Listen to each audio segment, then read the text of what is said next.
Quando a gente está grávida, a gente se preocupa muito em pesquisar sobre o parto, como é que vai ser, como se preparar, e também sobre a chegada do bebê mesmo, né, em um enxoval, o quarto. Mas sempre tem uma amiga ou alguém que fala, não esquece da amamentação, não esquece, se prepara. E realmente é um desafio. Quando o bebê tá ali no seu colo, você tem que alimentar ele, você vê como é complicado. E é isso que eu quero compartilhar com vocês aí, como é que tá essa minha experiência aí de 4 meses de aleitamento exclusivo do Eduardo. Esse não é um vídeo para você comparar a sua história com a minha nem nada, é só mesmo para eu passar a minha experiência, para você se informar, ver alguma coisa que você pode fazer de melhor do que eu fiz. Primeira coisa, gente, assim que o bebê nasce, você tá lá horas em trabalho de parto, a gente teve um parto normal que foi ótimo, muito legal, no dia 6 de abril desse ano, bem no comecinho da pandemia ainda, tava aquela sem saber como seria direito. Aí a doutora Carol foi lá, pegou ele, botou no meu colo. Então tava naquele choque ainda, aquela adrenalina assim, me tremendo. Eu fiquei com ele no colo acho que uns 30 minutos ali no total, né? Antes dele sair pra pesar, fazer os procedimentos. E ali no colo mesmo já veio alguém e falou, não, vamos mamar, vamos mamar. Aí já botaram ele no meu peito e tudo. Uma loucura, sabe? Tipo, agora sua responsabilidade é cuidar desse bebê. Então nessa hora ele veio, mamou e já começa a sair o colostro, né? Comigo não saiu quando eu estava grávida. Aliás, quando eu estava grávida, eu não fiz nenhuma preparação de seio, tá? Não fiz nada, bucho, não fiz nada, não tomei sol, fiz nada mesmo. Então não saiu nenhum tipo de colostro no final da gravidez. Teve até uns dias que eu apertava assim, será que não tem leite e tal, mas não saiu nada. Mas no parto lá, assim que ele veio pra mim, já saiu um pouquinho, ele já conseguiu mamar. O colostro é aquela... Não é um leite ainda, né, que desce, é aquela aguinha assim, mas que é super importante pro bebê. Ali tem muita coisa que ele precisa, então ele já conseguiu sugar. E aí levaram ele pra fazer os procedimentos lá, pesar, não sei o quê. E eu fui pra sala de recuperação. E ali mesmo, na sala de recuperação, já começaram aí alguns desafios da amamentação. O que aconteceu? Assim que o Eduardo chegou, aí que eu fui, tipo, conseguir olhar pra ele, né, que eu respirei, que eu fui olhar e tal. Era nítido, eu que não sou da área de saúde, não entendo nada, era nítido que o freio dele, sabe, aqui embaixo da língua, era muito pra frente, mas era muito pra frente, era tipo assim, quase ele não levantava a língua dele, era muito pra frente mesmo. E enquanto eu estava lá, antes de subir pro quarto, chegou uma enfermeira que nem estava me atendendo, mas ela me conhecia, eu fiz um curso com ela, ela veio me cumprimentar, ela bateu o olho nele, ela comentou, Elisa, quando forem fazer o teste da linguinha nele, com certeza vão falar com você, mas fica de olho, tá? Porque o freio dele realmente é muito pra frente. Então eu já tava sabendo ali. Mas bom, ele continuou, mamou comigo, as enfermeiras me ajudaram muito a colocar. Nessa primeira noite aí, gente, era uma loucura, assim, eu botava ele, parecia que não encaixava, assim, quando eu tentava sozinha, parecia que não dava muito certo, assim, eu sou sem jeito com neném, né, nunca tinha tido muita experiência com bebê, e aí eu não dava certo. Então eu chamava muito as enfermeiras, as técnicas, que é a minha primeira dica pra vocês, tá? No hospital, pegue ao máximo as dicas e peça ajuda mesmo, sempre que você puder, pra você já sair do hospital e já ter alta, com a pega, assim, muito boa, ou quase ótima, sabe? E aí as enfermeiras colocavam ele assim, espremiam o peito, assim, ó, elas me mostravam, assim, tá vendo? Isso aqui é seu colostro, tá saindo, tá tudo bem. Coloca ele assim, tarará, tarará, não sei o que. Elas iam colocando ele. E nessa primeira noite, a recomendação que deram era que a gente deveria acordá-lo de 3 em 3 horas pra amamentar, trocar fralda e dormir de novo. E foi dureza, gente. Essa primeira noite, o primeiro dia, realmente parecia que ele tava ainda muito cansadinho, assim, não sei se do parto, de nascer, mas ele, tipo, sugava, assim, umas 2 vezes, 3, e aí parava, cansava. Aí puxava mais, aí cansava. Aí puxava mais, aí cansava. Então a amamentação durava horas, e às vezes ele mesmo desistia de mamar, mas logo em seguida ele tava com fome, ele chorava, então ficava aquela situação, assim, eu sozinha não conseguia direito. Então passamos essa madrugada com ele, esse primeiro dia, e aí no primeiro dia veio a fonoaudióloga para fazer o teste oficial da linguinha. O teste da linguinha, gente, ele é obrigatório nos hospitais, nas maternidades, desde 2014. Então os bebês que nasceram de lá para cá tem que fazer esse teste, né? Porque se o freio for muito pra frente, como o do Eduardo, atrapalha na amamentação, pode machucar o seio da mãe, e quando começa a falar, né, pode atrapalhar na fala e tudo. E assim que a fono a avaliou, ela confirmou. Ela falou, Elisa, realmente o freio dele é bem pra frente. O que ela me explicou? Normalmente, eles mandam a família pra casa, a família tem alta, e tantos dias depois a família volta pra fazer uma avaliação com o odontopediatra, o que faz, o que não faz. Estávamos dia 6 de abril, início da pandemia, ninguém sabia direito o que estava acontecendo. elas falaram, não, vou chamar logo a odontopediatra, porque qualquer coisa ela já libera vocês. E aí no dia seguinte veio a odontopediatra. Então, nesse dia todo a gente passou nessa amamentação meio assim, tipo, vai, mas não vai, sabe? Ele mamava e parava e cansava muito, aquela agonia. Aí no outro dia veio a odontopediatra e falou, não, vamos, por conta da pandemia, vamos fazer logo o piquezinho. Me orientou, eu concordei, achei que... ela falou, não, com certeza vai ajudar na sua amamentação, e eu super concordei. Ela fez um cortezinho, na hora ele nem chorou, assim, ele chorou um pouquinho depois, tipo, acho que com a confusão no quarto de gente, ele deu uma choradinha, levou um susto, mas logo parou. E realmente, eu senti que a amamentação, a pega melhorou muito quando ele fez esse procedimento, tá? Naquele dia mesmo, ele começou a ter mais vigor, assim, pra mamar. Porque o bebê para mamar, ele tem que ficar com aquela boca de peixinho, né? Que elas sempre falam, que é com os lábios para fora, bem para fora mesmo. Quando você vê nas fotos de pega, você vê perfeitamente. E ele não pode fazer barulho de beijinho, tipo não pode ter esse barulho. Você vê, você observa ele deglutindo, né? Ele engolindo leite, mas você não pode ouvir Então continuamos, saí do hospital. Ele nasceu numa segunda noite, eu saí numa quarta noite. Meu leite não tinha descido ainda, só no colostro. E engraçado, eu nunca me desesperei com isso. Na gravidez, eu nunca tive medo de não ter leite. Nunca passou pela minha cabeça, será que vai dar, será que não vai dar? Pra mim sempre foi uma coisa muito natural, assim. Não, o bebê vai nascer, em algum momento vai sair o leite. Eu não ficava com medo, agoniada, esperando que horas que vai descer esse leite, tá? Não passou pela minha cabeça, não. Eu tava realmente tranquila. Eu sempre fui, assim, mais magra, tenho seio pequeno. Então algumas pessoas poderiam até falar assim, essa aí não vai nem conseguir parir o menino, né? Tem um quadril estreito. Então, gente, depois que eu consegui parir esse menino sem anestesia, eu já tava achando que eu ia conseguir tudo na minha vida, sabe? Inclusive amamentar e fazer o que fosse.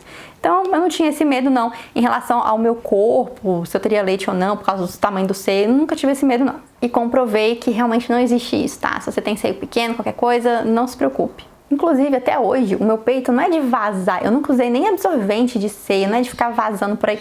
Eu tô usando sutiã aqui pra gravar pra vocês, tá? Mas eu nem uso sutiã de amamentação aqui em casa, não uso nada. Então, assim, teoricamente, eu poderia achar que eu não tenho leite. Mas o Eduardo tá engordando horrores, assim, ele engorda o dobro do que tem que engordar. Até o pediatra fala com a gente, ele fala, tá vendo, Elisa? Seu filho engorda o dobro do que deveria engordar, assim, na média, né? Tá indo super bem.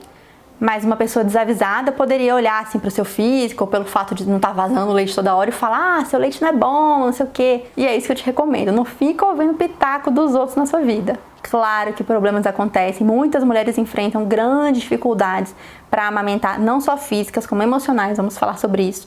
O que mais pegou pra mim na amamentação não foi nem o físico, foi muito o emocional. Às vezes realmente não dá, não é possível amamentar. Mas que você não deixe de amamentar simplesmente pelo pitaco dos outros, e sim por uma questão séria que talvez aconteça, tá? Então, os 4 dias ali depois que o Eduardo nasceu, o leite finalmente desceu. Foi de uma hora pra outra, assim, eu fui, tipo, tomar banho, e aí no chuveiro eu senti, assim, vrum, meu peito encheu. Na hora até eu vi, assim, umas placas cor-de-rosa se formando, e aí eu já sabia que isso não era legal, você não pode deixar o seu peito ficar muito vermelho, isso pode levar depois a uma inflamação, né, se começar a ficar muito sério.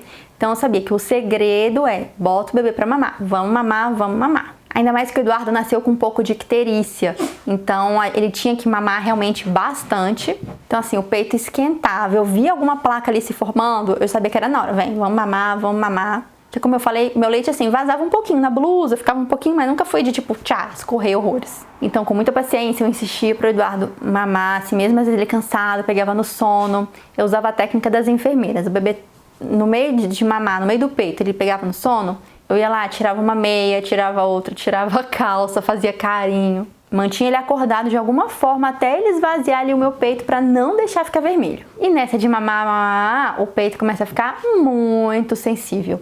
Eu não cheguei a sangrar, não cheguei a dar fissura, mas era um negócio assim, ele chorava pra mamar, eu já ficava desesperada. Porque eu ficava pensando, meu Deus, que agonia, que gastura de novo esse menino no meu peito, porque ficava muito sensível e toda hora, gente, toda hora. Parecia que ele tava sugando, tipo, me sugando junto com o leite, que ele tava me levando embora, assim, junto com ele, sabe? Eu ficava, assim, muito desgastada mesmo. Sabe uma coisa que pegou pra mim? Além dessa questão de doer, gente, passar as madrugadas, acordada, no escuro, parada, sua mente a minha mente ia longe, viajava, eu começava a lembrar de coisas da minha vida, coisas da infância, eu ia começando a ligar os pontos, tipo, nossa, isso aconteceu por isso, e não sei o que, viajar. Então assim, isso pegou muito. Imagina você várias madrugadas aí em claro, pensando na sua vida, começa a vir de tudo, né? E claro, você não tá morrendo de sono. Isso foi o que mais pegou pra mim, foi a parte emocional, assim, da história. Teve um dia, inclusive, que eu tava com conceito tão sensível que eu falei com o Léo, falei, não, por favor, vai na farmácia, vai atrás daquelas pomadas de lanolina. Muitas enfermeiras não recomendam, né, consultoras de amamentação não recomendam a pomada de lanolina. Eu não comprei aquela importada, eu comprei tipo uma da farmácia, baratinha mesmo. Mas assim, usei e vou falar que aliviou, tá? Não sei se cura, se não cura, mas aliviou. Eu usei por alguns dias, eu passava assim, dava uma aliviada boa. Teve dia que eu pegava gelo, eu ia no freezer, pegava gelo e botava assim. E claro, ficar sem blusa, sem sutiã era o que mais aliviava. Não usei concha, eu tô falando, eu não usava nem o sutiã de amamentação. Pra mim o ideal era não usar nada, ficar livre. E uma dica que eu dou, se você puder, claro, quando você estiver grávida, já entre em contato com uma consultora de amamentação, já salva o telefone dela na sua agenda. Você não precisa, às vezes, contratar de antemão, se você não quiser, mas já tenha salvo ali uma pessoa, uma indicação de confiança, porque quando você precisar, tipo sábado à noite, quando bater o pânico, entendeu? Você vai precisar. Então, eu já combinei a consultoria da Joyce, quando eu tava grávida mesmo, cara, foi o que me salvou, gente. E na pandemia ela não podia ir lá em casa, a gente não podia se ver, eu mandava vídeo, eu filmava, assim, o Eduardo botava, ó, Joyce, olha o barulho, olha não sei o que, não sei o que. E as consultoras sempre têm, né, aqueles seios de crochê, alguma coisa assim, ela botava, pegava o bonequinho, falava, Elisa, é assim, nananã, mandava vídeo, nananã. Mesmo à distância, ela salvou a minha vida, porque ela ajustou a pega dele à distância, olha que loucura. Ah, muito importante, não usei nenhum aplicativo, nem caderninho pra ficar marcando, tipo assim, mamou esse peito tá hora, tantos minutos, esse peito tá hora, tantos minutos. Gente, já era tanta coisa na minha cabeça que se eu fosse me preocupar com isso, sei lá, não ia dar certo, eu ia pifar mesmo. Então, era livre demanda 100%, eu não ficava medindo nada. Claro, ele vinha mamar, eu via assim, faço assim, até hoje eu faço, né? Faz assim, qual o peito que tá mais cheio, vamos nesse. Você vai tentando alternar e tudo. Tem sempre pelo menos assim, muita gente fala, comigo foi assim, um que dói um pouco mais, um que fica mais sensível, aí eu ia alternando. Eu não via o meu leite escorrer, gente, eu demorei muito pra conseguir enxergar o meu leite saindo pela boquinha dele. Então, se eu estivesse muito bitolada, eu poderia pensar que eu não tinha leite, que o meu leite não era bom. Mas o bebê tava lá engordando, tudo certo, 40 gramas por dia, um tourinho. Quando ele tinha tipo um mês de vida, eu tava esgotada. E eu falei assim, cara, a solução vai ser eu tirar o leite e o Léo dar um leite pra ele de madrugada pra eu poder dormir. Aí eu pedi na Amazon, chegou a bombinha, eu comprei uma bombinha elétrica da Getec. Mas, gente, assim, vou falar pra vocês que eu sei que você tem que ter uma rotina de extração pra conseguir ter uma boa produção, assim, na bombinha. E eu ficava com aquela bombinha, gente, e o meu peito já tava, assim, frágil e dolorido, e aí doía mais ainda, e não saía quase nada, e aí tem que lavar, esterilizar, aquela coisa toda. Eu sei que eu larguei de mão, falei, não, prefiro acordar de madrugada do que fazer isso. Eu ainda quero começar uma rotina de extração pra quando eu voltar a trabalhar, eu vou precisar tirar esse leite na bombinha, tipo, todos os dias, mas hoje eu ainda acho mais fácil dar logo o peito e pronto. Isso aqui foi uma coisa que me ajudou muito. Eu tenho amigas que não gostaram, mas me ajudou muito, tá? A almofada de amamentação. Até hoje eu nem uso muito pra amamentar. A gente usa mais aqui em casa, tipo, alguém, meu pai, minha mãe, o Léo, vai botar o bebê pra dormir, assim, segurando na cadeira, na poltrona, tipo, balançando assim. Aí eles botam isso aqui pra apoiar, ou eu coloco ele aqui na cama e coloco o Eduardo aqui pra brincar, com um brinquedinho e tal. A gente usa pra tudo. Mas bem no início era muito bom, porque eu colocava ele aqui, como eu não tinha muito jeito ainda, né, e até o bebê pegar a pega certinha, eu ficava ajustando ele aqui na almofada, ela me ajudou muito. Tudo isso, gente, que eu tô contando é nesses primeiros 40 dias de vida dele, tá? Eu sei porque é o período que eu tava em casa, antes de eu vir aqui pros meus pais, tá? Nesses 40 dias que a gente tava lá, que foram super pesados. Teve um dia, assim, que eu nunca esqueço, que foi o dia que bateu o desespero, tipo, que eu falei, chega, eu não aguento mais. Como eu falei, eu sentia, assim, que ele tava me sugando inteira, me levando embora, assim. Não sei se você já teve essa sensação. Eu lembro que ele ficava no meu peito e começava a doer, assim, ou ele saía, aí ele chorava, queria voltar, e só queria ficar no meu colo, e no peito toda hora, e eu, tipo, desesperada. Nesse dia eu virei pro Léo e falei, você vai pegar a chave do carro e você sai dessa casa e só volte com alguma coisa pro seu filho comer, porque não dá mais, você não volta pra essa casa sem uma coisa pro seu filho comer.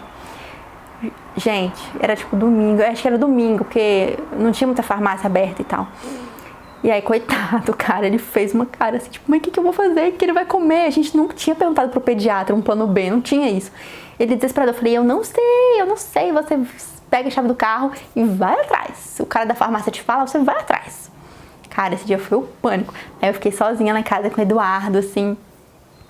E aí, eu lembro que ele avisou uma amiga minha que estava acontecendo isso, uma grande amiga minha. Aí essa amiga me acalmou, perguntou o que estava acontecendo. Falou, calma, é desesperadora, é isso, é aquilo. Ela foi acalmando, não sei o quê. E aí eu me acalmei. O Eduardo também sente muito o que a gente sente, né? Então ele também se acalmou. Eu sei que, resumindo, o Léo volta pra casa com... Ele trouxe uma lata de fórmula para bebês a partir de 1 ano e uma chupeta para bebês a partir de 1 ano também. Só que eu não vi isso na hora, né? Aí na hora que ele chegou, eu já tava um pouco assim nervosa. Aí eu peguei a lata, falei, pronto. Meus problemas foram resolvidos. Botei em cima da mesa, tirei o lacre. Aí quando eu olhei, 12 meses, aí eu... Poxa, Léo. Gente, nada contra, a fórmula salva a vida de muitas crianças. Ela é necessária em muitos casos. Como eu falei, não compare as histórias. Tô só contando um dia de desespero que eu tive, tá? Não tem nada contra, eu daria tranquilamente pro meu filho se fosse preciso. Não tem nada contra. Mas eu sou muito feliz de ter passado por esse dia e de ter feito um esforço, de ter conseguido manter o aleitamento. Hoje eu considero que pra mim é uma ótima opção. É fácil, é tranquilo, pra gente resolve super bem, tá? Não tô condenando nada aqui, não. Eu ia fazer aquilo só pelo meu desespero, não porque realmente eu não tinha leite nem nada, tá? Seria só pelo desespero do momento. Eu sei que na hora eu olhei 12 meses, aí eu, pombas, cara, não vou dar isso pro meu filho e tal. Mas eu já tava um pouco mais calma, e aí aquilo foi passando, e nananã. Foi muito difícil. Não é moleza passar por isso. Eu tinha um suporte, tenho o Léo, tinha a Joyce, a consultora, poderia pedir ajuda para os meus pais. Eu sei que muitas mulheres não têm essa rede de apoio, não tem para quem pedir socorro. Poxa, se eu não tivesse essa minha amiga, se eu não tivesse pessoas ali ao meu redor para me acalmar, para me ajudar, às vezes eu não teria conseguido passar por isso. Às vezes eu ia falar, não, quer saber, vai essa aqui de 12 meses mesmo, vou dar pro meu filho e tal.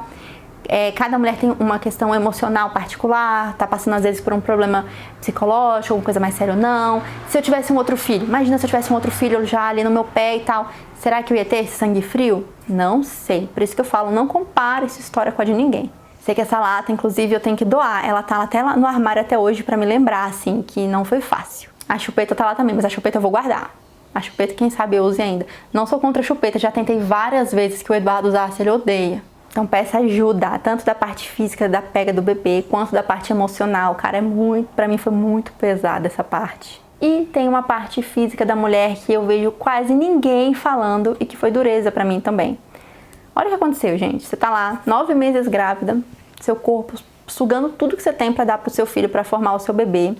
Beleza, você entra em trabalho de parto. Gente, como diz um médico que eu assisti uma palestra, se não fosse dureza, não chamaria trabalho de parto, né? Seria férias de parto. É um trabalho, gente, a parte física pra mim, pelo menos, foi intensa. Tanto que no outro dia, eu brinquei com a minha médica. Eu falei, doutora, parece que eu fui atropelada. Tipo, parece que eu fiz um crossfit o dia inteiro. Parecia que eu tava, tipo, moída da cabeça aos pés, assim, de tão cansada do trabalho de parto. Então, você tá lá cansada, sem energia, sem vitaminas, tá ferrada. E você não pode nem dormir pra descansar, né? Eu acho que depois do parto você tinha que ficar tipo no spa uma semana relaxando, que não é possível. Mas você não pode nem dormir, que aí você tem um bebê e a partir dali você tem também que amamentar o seu bebê, que consome tipo muitas calorias. No hospital eles traziam a comida, o lanche, tudo maravilhoso, mas em casa, gente, foi assim... Meus pais ajudaram muito, eles levavam comida congelada. Como estava na pandemia, eles não podiam ficar indo lá em casa toda hora. Então eles mandavam pra gente umas comidas congeladas que ajudavam muito. Mas não vou negar que assim, a fome da amamentação é desesperadora. Pra mim era pior do que na gravidez. Várias vezes eu pedia comida, tipo, era o iFood o melhor aplicativo do meu celular. Eu vivia no iFood, tipo, era bolo, era pizza. As marmitas que eu fiz, lembra que eu fiz vídeo? Eu devorei, tipo, em 3 segundos. Elas não duraram nada, porque eu devorei aquelas marmitas todas, eu comi tudo. Tudo que meus pais mandavam eu comia. Tudo que... Teve amiga que mandou comida. Cara, eu tava, tipo, destruindo, comendo tudo. E ainda assim, eu estava me sentindo fraca. E tudo bem que depois do parto, eu ainda fiquei com sangramento por tipo 1 mês, eu acho. Eu fiquei umas 3, 4 semanas com sangramento. E fui levando. Mas aí quando o Eduardo tava já com uns 2 meses, eu continuava me sentindo uma fraqueza forte. Eu falei, cara, não é normal, não é normal. Aí fiz uma consulta com uma nutricionista, falei, uma consulta online, né? Falei tudo que eu estava comendo pra ela. Ela olhou e falou, Elisa, você tá comendo muito pouco. Aí eu falei, doutora, tá brincando, né? Eu tô comendo igual uma maluca. Ela falou, não tá. Você tá amamentando, você precisa colocar 700 calorias a mais do que você tá comendo. Porque assim, falando sobre corpo também, que não dá pra gente comparar, só pra explicar pra vocês, 2 semanas após o parto, eu já tinha voltado ao meu corpo do jeito que tava antes. Então assim, a amamentação realmente levou tudo embora. Eu não podia continuar perdendo peso, né? Eu tinha que me recuperar ali. Então ela falou, olha, você tem que comer muito mais, só que coisas boas, né? Sai do iFood e compra coisas boas. Confesso que ainda peço minhas coisinhas de vez em quando, tá, gente? Peço meus bolinhos, peço meus negocinhos aqui. Mas hoje em dia eu tento manter aí, comer as coisas mais direitinho. E voltei também a tomar vitaminas, ela falou, volta a tomar vitamina, toma isso, toma aquilo. Voltei a suplementar algumas coisas, comecei a me sentir bem melhor. Então outra coisa que eu vejo pouquíssimas pessoas falando, se preocupe com o seu físico após o parto, tá? A gente, claro, obviamente se preocupa com o bem-estar do bebê, mas se preocupe com você. Você tá com uma fraqueza fora do normal, um cansaço fora do normal, você tá se sentindo louca. Às vezes eu me sentia que ia ficar louca, assim, no começo. Cara, não vou aguentar. Meu cérebro, sei lá, não funcionava direito, eu tava cansada, parece que você vai ter um treco. Fica de olho nisso, tá? E peça ajuda. Nem todo mundo, infelizmente, pode pedir ajuda tão fácil, tem suporte, mas se você pode, cara, vai atrás. Então essa nutricionista me abriu os olhos que eu precisava me alimentar muito melhor pra continuar amamentando feliz o meu filho. Ele engordando, mas eu também mantendo meu peso, estando bem, feliz, com a cabeça boa. Então hoje em dia, como estamos com a amamentação? Hoje em dia, gente, o bebê, ele mama muito mais rápido. Tipo assim, quando ele só quer mamar, só quer comer, não quer ficar de chameguinho comigo, ele mama, tipo assim, num pulo. Sei lá, 5 minutos ele já mamou e quer ir embora. Claro, quando ele quer um colinho, um chameguinho e tal, ele fica um tempão comigo, mas quando é só comer é rapidão. Então hoje em dia é muito mais prático, de madrugada às vezes, que ele acorda só com fome mesmo, ele vem, mama, volta rapidíssimo. Mas tem vários dias também ainda que ele fica de madrugada comigo, querendo ficar mais junto. Isso ainda é bem cansativo, mas é 1000 vezes melhor que no início. Nossa, faltou um capítulo muito importante, como que eu esqueci? Quando as dores de mamar passaram e ele já tava assim, sei lá, com uns 1 mês e meio, por aí, comecei a sentir umas fisgadas. Tipo assim, ele não tava mamando e sentia umas fisgadonas. E eu sentia que não era o leite descendo, era um negócio estranho, sabe? E comecei a perder a coloração no bico do seio, na areola, assim, perder a coloração, fica tudo meio branco. Aí eu já tinha lido sobre isso, já comecei a desconfiar, aí fui jogar lá no Google candidíase mamária, gente, que bel. Aí falei com a Joyce, Joyce, tô desconfiando disso, aqui as fotos. Ela, Elisa, infelizmente não dá pra gente fazer uma consulta presencial, mas conversa com a sua obstetra, né? Aí falei com a doutora Carol, as fotos, tudo. E falei com a gente tinha outra pediatra na época, falei com ela também. Então, todas falaram, a Elisa, parece muito ser candidíase mamária. Gente, cara, demorou muito pra passar. Eu passava, ele não teve, graças a Deus, eu não vi nele. Mas mesmo assim, eu usava preventivamente nele a anistatina, né?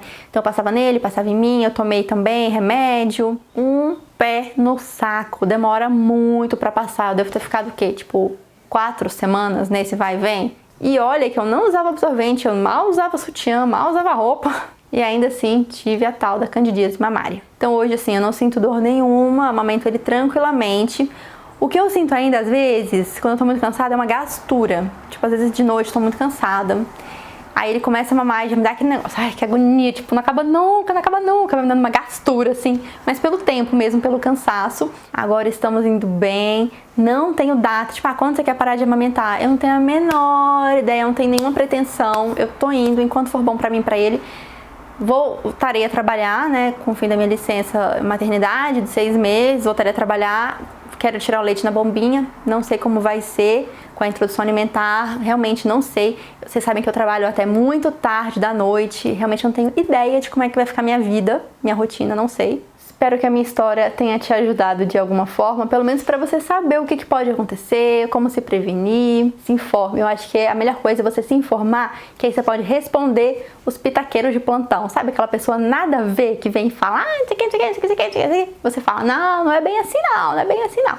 Então se informa, que eu acho que isso é o mais importante. E aí com certeza, quando eu estiver me preparando para voltar a trabalhar, eu vou deixar mais comidas congeladas, vou começar a estudar sobre a alimentação dele, né, com 6 meses, e eu vou compartilhando tudo isso aqui com vocês.